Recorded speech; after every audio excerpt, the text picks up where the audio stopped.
Hello, everyone. Welcome to Backyard Musings, broadcasting live from Apple Valley. I'm Steve. And I'm Scott. Thank you for joining us today. Plenty of current events to talk about, so we're going to hit some of the breaking news highlights before we jump into Scott's favorite subject. Taxation without representation.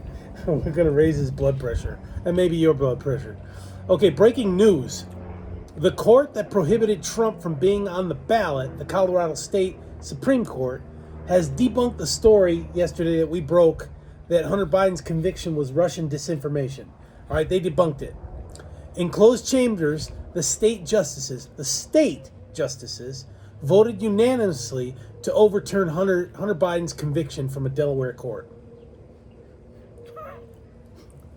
It's fake news that you can count on from the Babylon Bee. I love them, man. They're awesome. Isn't that funny? Slamming the Colorado Supreme Court. I love the bee. Those guys are awesome, or girls. I don't know where they come up with this stuff. But it's awesome. Okay, but for reals, one of the Israeli hostages that was rescued recently, one of the four, was being held in the Gaza home of an Al Jazeera correspondent. What's up with that? Yeah, and they've got free reign of our press pool, right? Yeah, they get to jump into the presidential, they're briefings all over the place, and stuff. So I declare them a terrorist organization. I would too. Congress members are now petitioning the White House, based on your recommendation, Scott, to not allow Al Jazeera any access to White House briefings. Yeah, don't blame them. Yeah, get them out of the country. I don't blame them. What are you doing holding an Israeli hostage? Yeah, and you're a reporter. There was also reporters embedded with like ISIS when they were doing. No, it was when that October 7th, Al Jazeera was embedded with Hamas when they're attacking on October 7th. It was under the guise of recording and production and for current events news. No, it wasn't. Okay. Did you hear about the people that they caught at the border that turned out to be ISIS? No. Yeah. Well, let's tell the viewers. Tell me, yeah. Well, no, it came out today that they were talking about. I think there was eight people. They popped up on the ISIS. Got in, yeah. They're ISIS.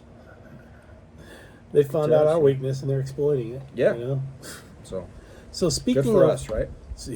Speaking of the border thing, we uncovered, we had our producers dig down deep into that executive order and read all thousands of pages of it, whatever.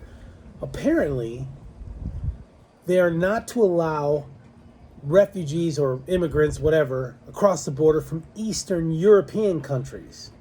If you're from Ukraine, no, we're going to stop you and turn you back. If you're from Moldova, we're going to stop you, turn you back. But if you're from, be like the Baltics too, right? Yeah, the Baltics. Yeah. The Baltics. But if you're from Venezuela or Guatemala or El Salvador or San Salvador, yeah, come on, we'll take you.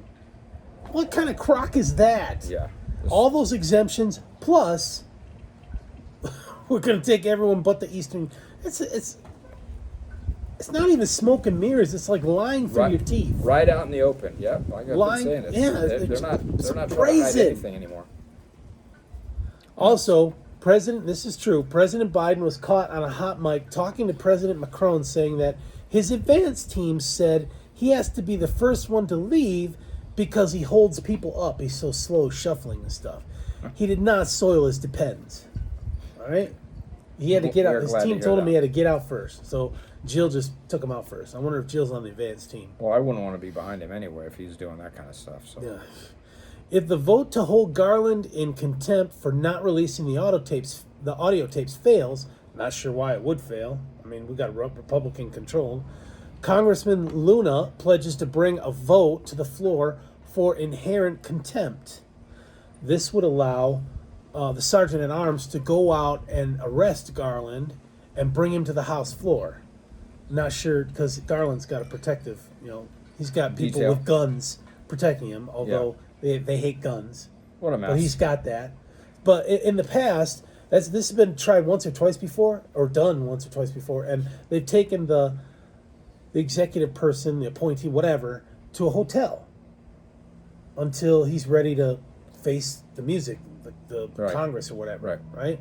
So today, I was just reading today, the Office of Legal Counsel for the DOJ says this is an executive official like Garland, a cabinet member, has never been held in contempt of court because of executive privilege. Now they've already debunked the executive privilege because they published the tapes. There's no executive privilege if the content has already been released. Give us the tapes. Yeah, right. I don't. But yeah. but why are they doing that? Why are they holding? I mean, I know Well, why. we know they're why. holding it. Yeah, We know we know why. why. But Yeah, that should be all freely forthcoming. Yeah. They should be doling that out and Yeah. just deal with it. But and then they came back and did the pivot and said we just had a segment on this that it's not executive privilege, it's something else. What was our segment on? And it was an ongoing investigation. They always love that. It was something dumb and we blew it up. Anyway, maybe I'll think of it. Let's keep going. Joe Biden argues that if he wasn't running for re-election, his son would have gotten that sweetheart plea deal. If he wasn't running. You shouldn't have got it, period. That was quite a deal, right? We talked a little bit about that. It was the deal of the century. Yeah, current and future immunity from all wrongdoing. That's crazy. How dare you? I mean, if you're going to give it to him, give it to everybody. I thought that getting my oldest son Russell a lease on a Volkswagen Jetta for $155 a month was a deal of the century. But this is a deal. $155 a month, man. Yeah, that's pretty good. And he doesn't even thank Pops. He doesn't even give Pops a hug or call Pops. Okay. Come on, man. Okay. All right. All right, just get me off from this. Let's get on to your high blood pressure. All right. So here we go. So the R word has raised its ugly head back in California. Remember when last year Governor Newsom declined to say whether he would support reparation paychecks to black residents of California? I'm not going to say, okay? I'm not going to say. Yeah. So in his speech declining to voice support, he said that we are already working hard at addressing critical action items from the task force. These include breaking down barriers to vote, Which is? like mail-in ballots, ballot harvesting, which Okay. we're all over that, right? Bolstering resources to address hate, Which like is? DIE or DEI, however you want to put it, initiative, and funding fringe groups like Antifa and BLM, which this is their hideout, man, here in Washington. They love it here. So, and bailouts for persons arrested peacefully protesting against hate. That's funding the fringe groups. Yeah, and enacting a sweeping law enforcement and justice reform. Which is? Prop 47 that allows people to steal up to like almost $1,000 and you're not even charged. Not even charged or Yeah. arrested. It's not a misdemeanor. Just Go ahead. walk out. Here's a shopping cart. That's reparations right there, man. Yeah. Go out and grab it off the Get shelf. a cart. You're going to get more in that in a shopping cart than you're going to get from a tax check. Oh my gosh. So dumb. So yeah. So well, the topic is back in the news. No. Oh, you want me to talk about strengthening Yeah. upward mobility? Yeah, that's the cash giveaways. giveaways. You're really starting to get me wound up. All right, so we're talking about it again. So the task force has recommended $800 billion with a B Billion! Oh, For it's almost a slavery. trillion. for slavery reparations. Is this just for California? Or is it Well, the whole United I States? think it's just for California. What? But, so goes California, so goes the country. This is only for California, not the rest of the United States. How dare you? How dare you? I want to know how they're going to prove who has lineage from slaves. Do you My think they're really family, concerned? came here after the Civil War. Oh. Are you Irish? No, No, Scottish. you're Scottish, that's Western British, European. yeah. Scottish, Yeah. Western European. Hume. We were out of here. My great grandfather came over here. Don't care. No, yeah, Give me your money. he was mining. He wasn't Don't care. doing slaves or anything. He was paying people to work in the mines that he had. Don't care. Yeah, Give me your money. yeah. So And California wasn't even a slave state. That wasn't exactly. But getting them into the Union wasn't a compromise for slave states. You know? Exactly. So how are they going to prove that? They were mining back in the 1849ers. Where is the money going to come from? I'll tell you what. Let's start salivating over how we're going to tax. Yeah. Let's tax it. Well, yeah, and Tax what you breathe. Part of the problem is not everybody in California has the privilege of paying taxes, right? A lot of people don't pay taxes. Yeah. Yeah. Like Mitt Romney. Then your income. He didn't pay taxes. You know, depending on your income, whatever you pay, you Hunter get it all Biden back. didn't pay taxes. That's why he's going on trial, right? Yeah, so they're going to need to change some things. Well, we need to change the government in Sacramento, but that's another topic. And so this reparation really it's going to be paying individuals who themselves were never enslaved. Right. Right? But what about like Colin Powell, who's from the Caribbean? He wasn't from Africa. His Right. parents came from the Caribbean. Right. You know? There's some dissent on the assembly floor. Kate Sanchez, not sure if she's a Democrat She's or Republican. She's Republican. Okay. Yeah, So, but you know, she's one of few, unfortunately, in Yeah. our state assembly. But anyway, well, we're woke. she seems to We be a have a pretty super good, woke pretty good lady. legislature. So she said economists, consultants from the task force reported that the total amount could be as much as 800 billion. That's 2.5 times the size of the state budget, the entire state budget. 2.5 times. Do the math on that. How are we going to come up with that money? I'm telling you how we're going to do it. To pay for that, you'd need a major tax hike, unlike anything the state has ever seen. The possibilities for taxing are limitless. Oh my. The air we breathe, the ground we walk on, the solar that you're making us install. Let's tax it. Right? Water tax. Chewing gum tax. We're going to get hosed. Well, we're already paying. Well, I don't know if we pay tax on chewing gum. Is it one of those things that's exempt from tax? No.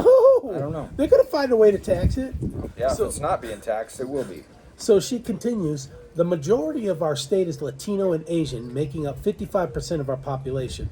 Most of them, like me, this is the Karen, Sanchez, yeah. Kate, yeah, are second, first, or third generation immigrants, probably who went through the system legally, right? And had nothing to do with slavery or Jim Crow. Nothing to do with slavery or Jim Crow laws. Nothing. It's fundamentally unfair to force these people to pay for this, and because of that, I'll be opposing today the bill. That's what Kate said. Yeah, good for her. Yeah. She's not in our area, but she's, Temecula, I think, and yeah. Temecula. Yeah, I think she's part of, yeah. That's yeah, part, conservative down there. well, she's from that area, yeah, so.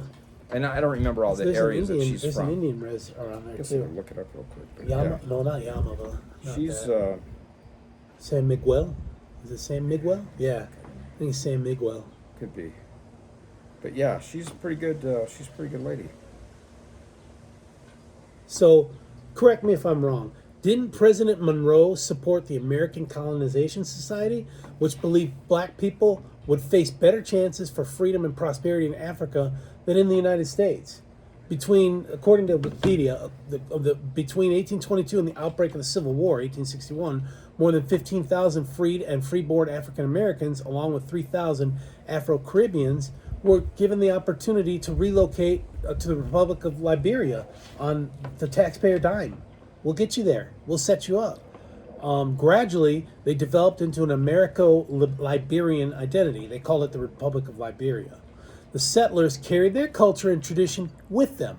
Liberia declared its independence July 26, 1847, which the U.S. did not recognize until February 5, 1862. The capital of Liberia was named Monrovia after President Monroe. Nice. I mean, it's not necessarily reparations, but it's trying to make it right. It's trying to do what's right and getting them back to the place where they came from. Right, not their roots. necessarily- Yeah, the exactly. roots, yeah. And by the way, this is the oldest republic in Africa. It is the oldest organized republic in Africa, older than South Africa. So obviously they took something positive from our country back to Africa. Good Yeah, for them. It's got like 5 million population, the whole country. Yeah, good for them. You know? So Scott wants to know what you think about reparations. Yeah, come on now. This is way out of control here. And this is not like money paid to the Indians or whatever. This is There's got to be a direct nexus. I mean, not Yeah, 200 exactly. years later, 150 years later. You got to come up with some documentation that you were related to a slave. So, just to clarify, so Kate Sanchez, member of the State Assembly, Mission Viejo, Rancho Santa Margarita, Oh, yeah, Temecula, that's down there, yeah. Murrieta, Wildemar, Yeah, that's and conservative. yeah. So good for her. You know, We need more people like her. So, Yeah, I'm just, I mean, in Orange County. Yeah. I'm just baffled by the push for reparations. It's almost like they want to buy your vote. You know, the Democrats want to dole this out to get you to be on their side. We can't do anything for you, so we're going to appease you and give you money. Yeah. You know, if you're listening and you are for reparations, I'd like to hear what the Democrat Party has done for the black community. Give us some comments of what you think what they've done for the black community that's been positive. We'd really like to know. And, Yeah, and don't just bash what we're saying. Yeah. Give us some knowledge here. If you got something of substance, let us know. Because I think reparations, obviously for the people that get the money, you know, whatever. I mean, go play the lotto. You probably got a better chance of getting money from the lotto. Japanese Americans got reparations, but it was right after World War II. You know, from the internment camp stuff, right? Manzanar and whatever in Oregon. And we helped rebuild that country. You know, after we wiped it off the map, we helped rebuild Japan, right? Yeah, I guess it's a positive spin. I mean, Yeah, we were occupiers, but it's because they were so brutal. They're chopping off heads and. Yeah, it was, and that was a complete brutal, surprise. That was a brutal war. Not saying that slavery wasn't brutal. They were negotiating at the White House in Congress right up until the attack. So it was sneaky snake. It was a sneaky snake attack. Yeah, and what are you going to do if you're related to the black people that were black slave owners during that period of time? Absolutely. There were a lot of black slave owners. Yeah.